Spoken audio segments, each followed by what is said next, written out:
Has anyone ever been in a situation like this before? So anyway, it all started last week. I live with 4 roommates. Jess, Lily, Dane, and Miguel. Lily is the one who I'm pretty sure is dead, even though my housemates all say she's pretending. And at first I did think she was pretending. It's an old trick of hers. She's super introverted. And sometimes if she's overwhelmed or just doesn't want to talk, she'll pretend to be asleep. We call it her playing possum. But now, she's been playing possum for nearly a week. Her eyes are open, her face is this grayish-white and has been turning kind of purplish. Her body is bloating and I saw a fly land on her eyeball and I think it laid eggs there. She hasn't changed out of her panda onesie since she started playing possum last Monday. She smells. She smells like a corpse smells. Like rotting meat. And that panda onesie. That panda suit is so gross. I'm pretty sure she died in it last Monday and everyone is just in some kind of denial. But does that even make sense? I mean, how is it 3 other people are all saying she's alive and that I'm delusional? Is it just some bizarre social experiment? I keep waiting for some reality TV host to pop out from behind the potted plant and a hidden audience to start laughing or clapping. I feel like I'm coming unglued from reality. I'm sitting on the sofa as I write this, by the way. Sitting here, looking across the TV room at Lily, who is propped up in the same chair she died in, eyes wide open, flesh bloated and lips purplish and skin just, I think she's gonna start leaking into that chair. But let me rewind us to last Sunday. Sunday is when we hit the old lady's cat. It wasn't on purpose. We'd all had a bit too much to drink and I was driving and Dane was in the passenger seat and Jess and Miguel and Lily were in the back and the cat, it just freaking raced out into the road solid black and then there was a thump. My stomach flipped. And then this old woman came out of her house and saw her cat had been hit and screamed and screamed. Lily told her she should have kept her cat inside, not let it wander near a busy road.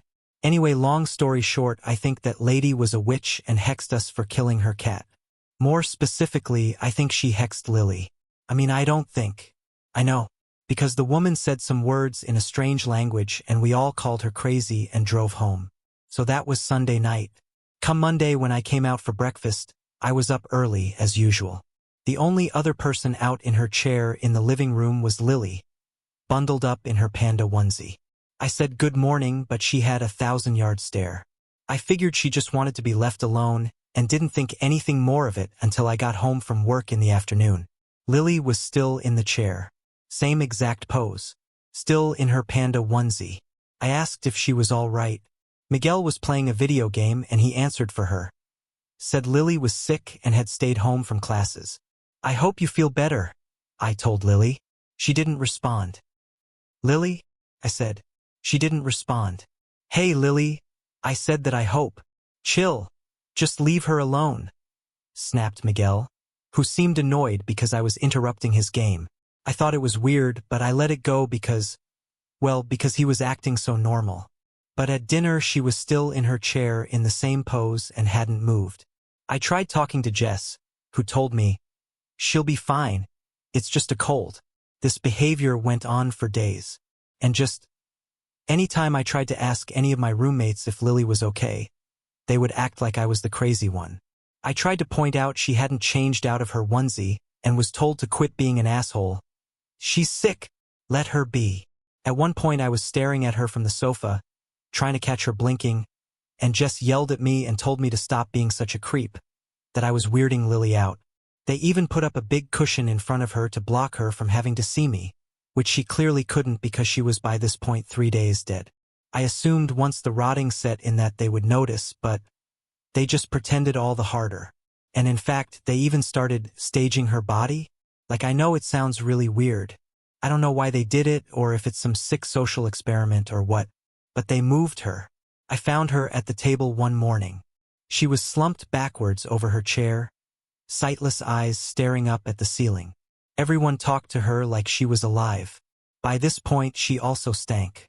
I mean, to the point I even noticed Miguel and Dane kind of surreptitiously keeping their distance and breathing through their mouths, not their noses around her.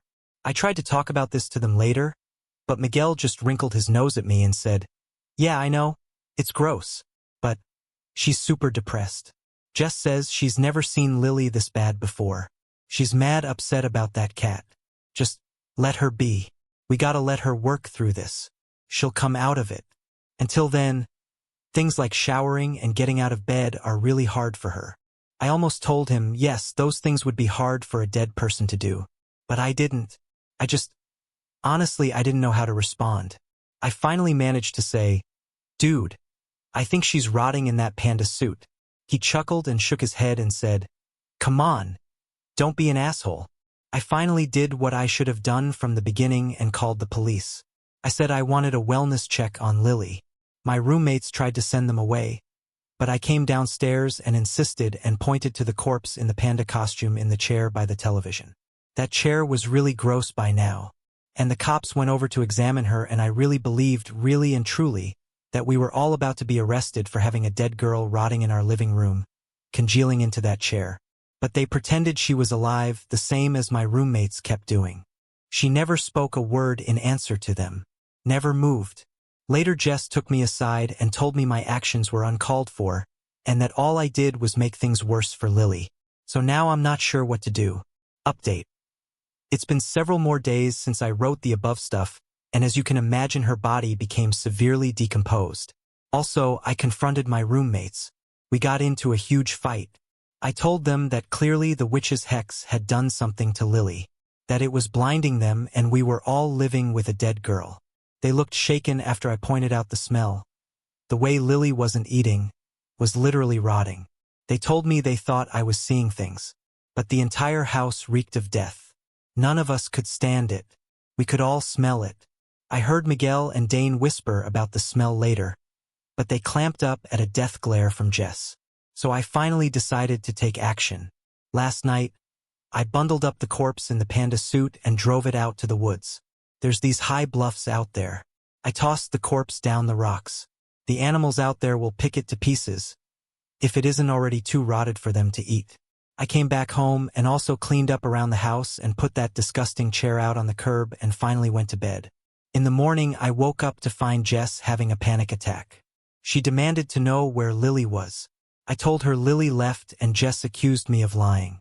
Miguel seemed relieved though.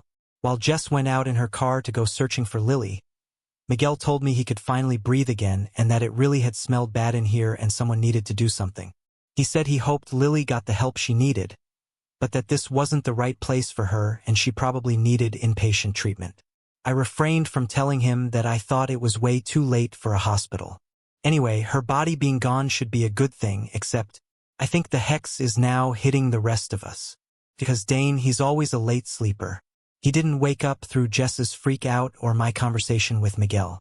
But now it's afternoon and I just came out and found him sitting next to Miguel on the sofa, playing video games.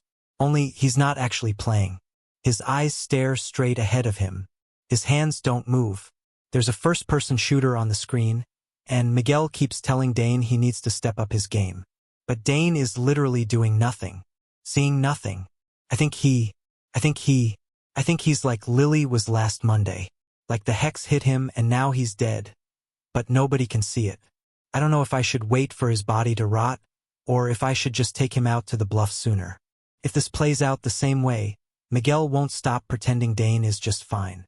Jess will come home and also believe that he's still alive. Even the police will believe it. Why am I the one the hex didn't hit? Why am I the only one who can see that they're dead?